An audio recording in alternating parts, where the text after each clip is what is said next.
Salut à toutes et à tous, bienvenue sur la chaîne. Après avoir vu la boucle while, aujourd'hui on va découvrir sa petite sœur, la boucle do while en JavaScript. C'est une boucle très pratique qui a une particularité unique. Je vais tout expliquer avec des exemples simples. La boucle do while exécute d'abord le code au moins une fois, puis vérifie la condition. Notez quelque part, la boucle do while exécute d'abord le code. Il doit exécuter le code au moins une fois, puis vérifie la condition. Contrairement à while qui vérifie la condition avant de commencer. Donc, dans do while, le code est exécuté au moins une fois. Je ne sais pas si vous saviez comment distinguer les mots-clés au moins et au plus. Quand on dit au moins, on veut dire quoi? On veut dire si c'est au moins une fois, cela veut dire que tu exécutes une fois et tu peux dépasser cette fois. Donc cette seule fois.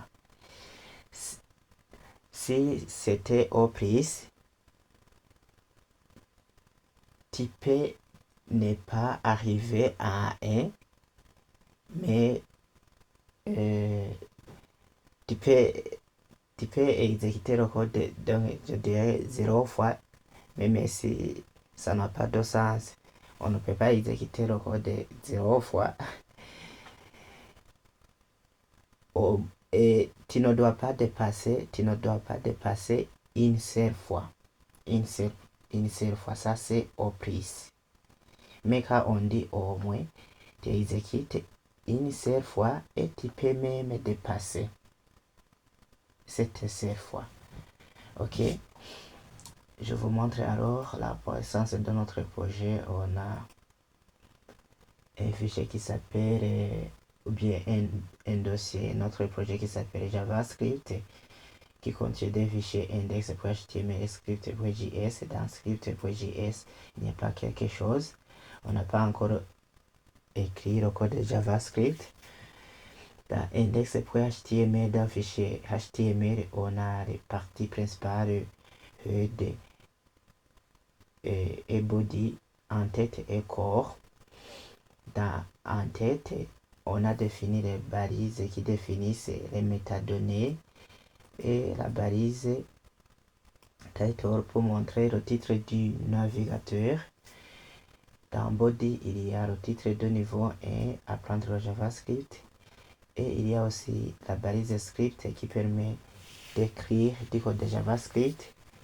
Mais on ne va pas écrire le code de JavaScript directement dans le fichier index.html.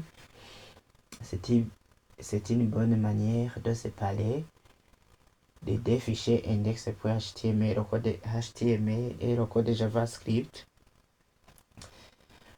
On a pu connecter ou bien lier le fichier index.html script.js qui se trouve à la même racine du projet à l'aide de l'attribut SRS qui signifie source, et j'ai pu intégrer script.js directement puisque index.html et script.js se trouvent à la même racine du projet.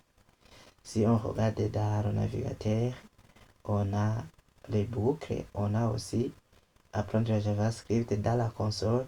Il n'y a pas quelque chose puisqu'on n'a pas encore écrit du code JavaScript. Je vais tout réduire et travailler en parallèle.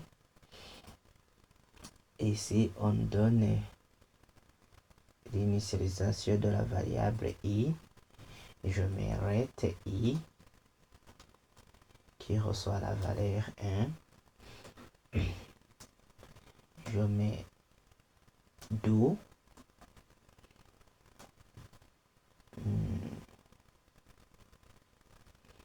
Est-ce que je ne suis pas précipité? Non. Console.log.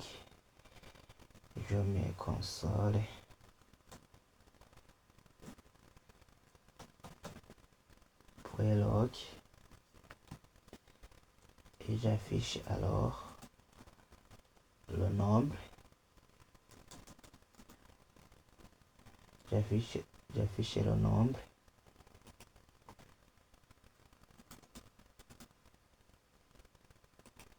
Et si je mets le séparateur et puis je mets I et je mets ici while, je dois mettre la boucle while pour mettre la condition.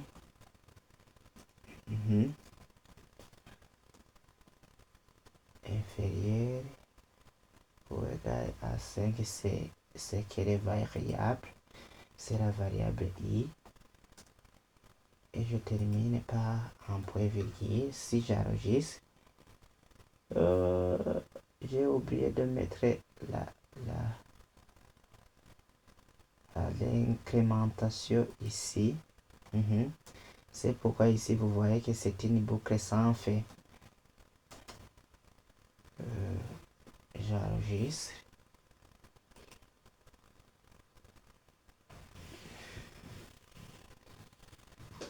Si je ferme cette fenêtre,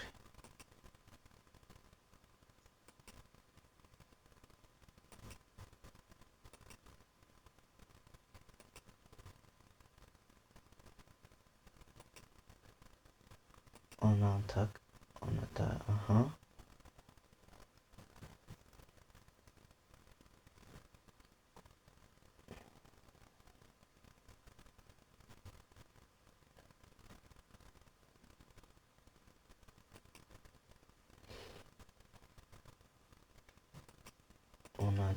entend un peu.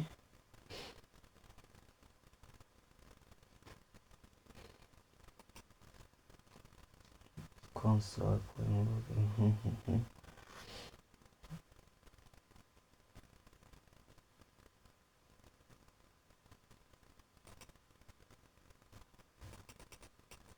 On entend.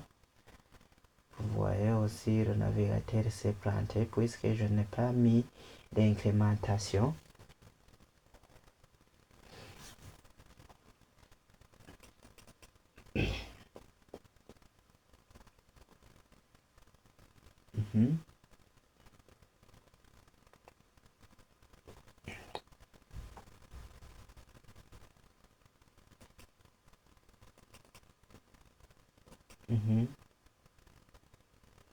Vous voyez aussi le navigateur n'est pas du tout content. Il va afficher aïe aïe aïe. Une erreur s'est produite lors de l'affichage.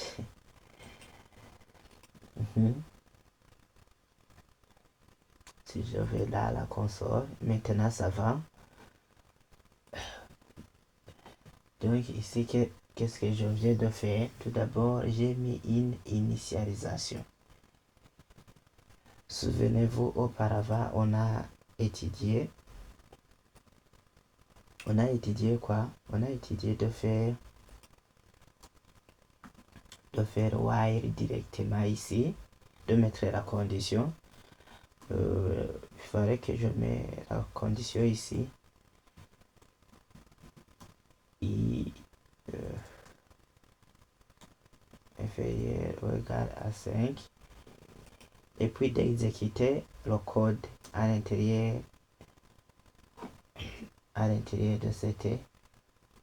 de cette condition. Il fallait qu'on exécute le code